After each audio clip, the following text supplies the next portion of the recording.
Hello, I'm Russell Brand, this is the Trews. Do subscribe here. Now, Stephen Fry has got to be one of the most beloved people in this country, if not the entire world. He's made us think about depression, homosexuality, cleverness in a different way. He's General Melchett from Blackadder, for God's sake. He's one of the most beloved figures in our cultural pantheon, and he's clever as all hell. And here I am about to get into a debate, if not an argument, with him, because Stephen Fry really aggressively doesn't believe in God, and I really do believe in God. He went on a TV show to talk about atheism and God. Let's have a look at it now. Suppose it's all true, and you walk up to the pearly gates and you are confronted by God. What will Stephen Fry say to him, her, or it? I will basically, what's known as theodicy, I think. I'll say bone cancer in children? What's that about? How dare you? How dare you create a world in which there is such misery that is not our fault? It's not right. It's utterly evil. Why should I respect a capricious, mean-minded, stupid God who creates a world which is so full of injustice and pain? Because the God who created this universe, if it was created by God, is quite clearly a maniac, utter maniac. Yes, the world is very splendid, but it also has in it insects whose whole life cycle is to burrow into the eyes of children and make them blind. They eat outwards from the eyes. Why? Why did you do that to us? It's perfectly apparent that he is monstrous, utterly monstrous, and deserves no respect whatsoever. The moment you banish him, your life becomes simpler, purer, cleaner, more worth living, in my opinion. In a way, what Fry is talking about, in my opinion, is literalism, a literal interpretation of doctrine. In this case, because it's an Irish Catholic interviewer, Gabe Byrne, he's talking about a literal translation of the Gospels. And other than mentioning some phenomena in nature, like burrowing insects and that, talking entirely about human behaviour and human value systems. Now, Joseph Campbell, the cultural mythologist, said all religions are true in that the metaphor is true. So what Campbell's saying there is that religion is an attempt to explain the unknowable, in the same way that science is an attempt to explain the unknowable. Science can explain the mechanics of the universe and can explain the mechanics of biology and anatomy, but can it ever explain the why? The answer is no, it can never explain why this is happening. What we all want to know is there a reason for us being here? And what is the nature of the universe? What is the nature of our consciousness? This is an interesting book called Biocentrism by someone called Robert Lanza. Here he tackles the idea of creation and addresses the flaws, in the same way that Stephen Fry is addressing the flaws in Christian doctrine. Robert Lanza here addresses the flaws in received physics. In the last few decades, there's been considerable discussion of a basic paradox in the construction of the universe as we know it. For example, if the Big Bang had been 1 part in a million more powerful, it would have rushed out too fast for the galaxies and life to develop. If the strong nuclear force were decreased to 2%, atomic nuclei wouldn't hold together, and plain vanilla hydrogen would be the only kind of atom in the universe. If the gravitational force were decreased by just a hair, stars, including the sun, would not ignite. These are 3 of more than 200 physical parameters within the solar system and universe, so exact that it strains credulity to propose that they are random, even if that's exactly what standard contemporary physics baldly suggests.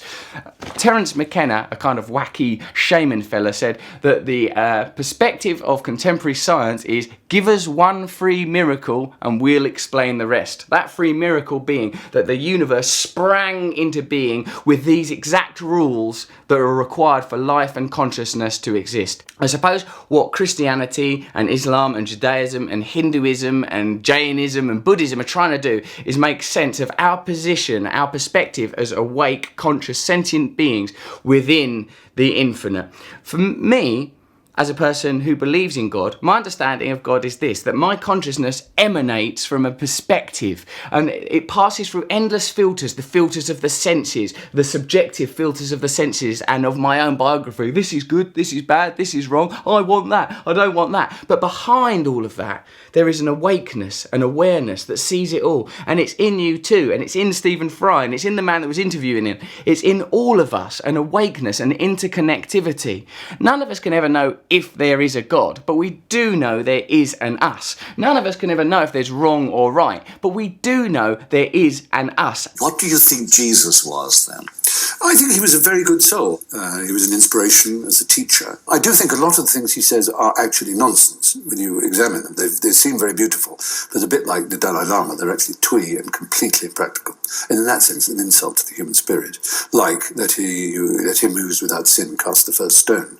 At first, you think that's rather wonderful. Yes, what hypocrites.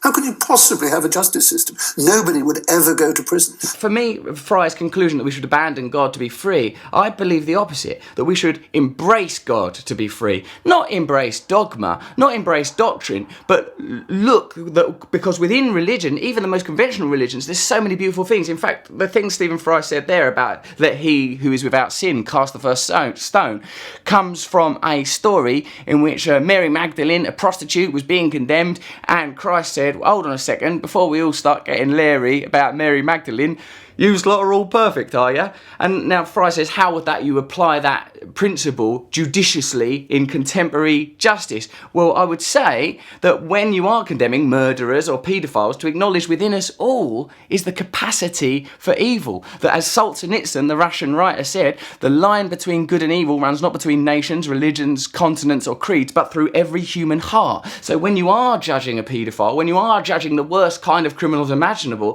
to acknowledge that the thing in them that has manifest this negativity is also within us, and that our first duty is to negotiate with the negativity within ourselves, and that if we can successfully negotiate with that, then we can create a better society. Jill Bolte Taylor, the neurologist that had a brain hemorrhage in the left side of her brain, experienced consciousness in a different way. When the conscious, nagging, left-sided mind that sees everything in materialistic and macho, rationalistic terms abated, limitless energy became available to her. She noticed that in fact her consciousness was a system of filtration, and when the left brain was quieted, she felt herself as part of a complete consciousness. Now, no one can argue that, you know, when a lion eats a gazelle, it can't be very nice for the gazelle, but what you can argue is that in infinite space that doesn't matter. Then the tiny fragment of reality that we experience through our materialistic senses, our eyes that only see a limited range of light, our ears that only hear a limited range of vibration, the things that we experience here,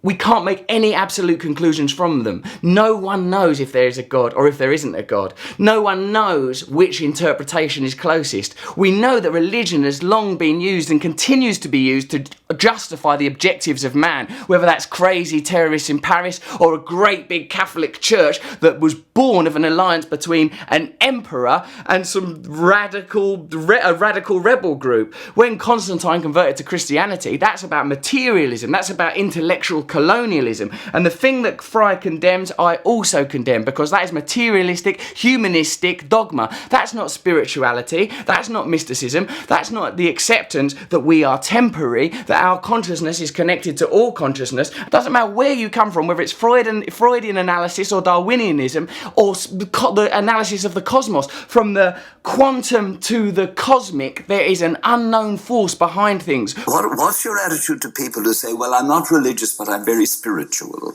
I have to say, I get very worried by people using words like energy. Bad energy and good energy and positive energy and negative energy. All those things have no meaning to me, and I don't think they have any real meaning. But, you know, if people want to grasp a crystal... You can't judge all religion on the most stupid bits. That's like judging all football on the most stupid bits. I don't like football. Why is that? Well, when Eric Cantona kicked that bloke. Cantona's getting involved with some supporters. Oh, this is outrageous. Amma, the hugging saint, you look at her here, learn more about her here. Amma said, the question's not, is there a God? The question is there suffering? Yes, there is suffering, and what can we do about suffering? We can help one another, and we can love one another. Now, if you can do that through atheism, then do it through atheism. But a lot of people need to know that this is temporary, that we are the temporary manifestation of something greater, something complete and whole, something timeless and spaceless and absolute. And every dogma in the world has been trying to tackle and understand that. Art has been trying to represent it. Science has been trying to explain it. And no one can. We're up against the parameters. And I believe that without embracing something spiritual, something whole, something beyond human thought, we have no chance of saving ourselves and saving the planet. We are all connected to consciousness. We are all connected to one another. And to me, that sounds a little bit like God. That is some true news. Or is it true? What is the nature of truth? Is there any true news? Maybe this isn't even true news. Oh no. But do subscribe here.